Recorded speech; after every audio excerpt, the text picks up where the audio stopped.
been thinking about the color of the year, peach fuzz, and how neither of us wear it very much, except for Linda's recent vest. Doesn't she look cute? The color wheel helps us think about how to use peach fuzz.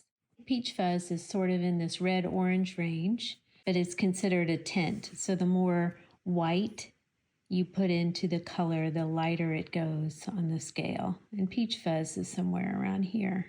So let's take a look at some of the ways we have used peach fuzz.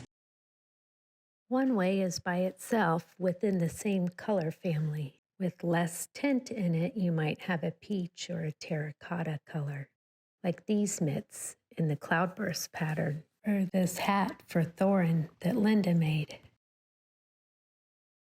The highest contrast of color would be right across. So kind of a green-blue color. Those two together would give you the highest contrast.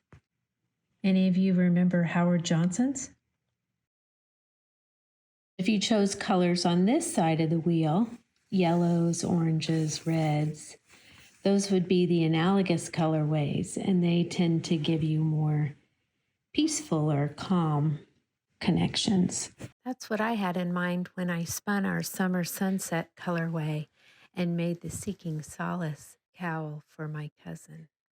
We often use analogous colors in our hand painting, sometimes subtle and sometimes a little more intense.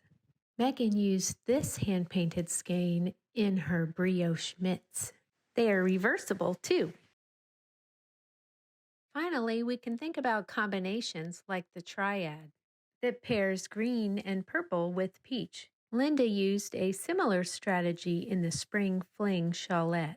There are so many ways to use peach fuzz. Let us know how you use peach fuzz in your making. Comment below and remember to like and subscribe.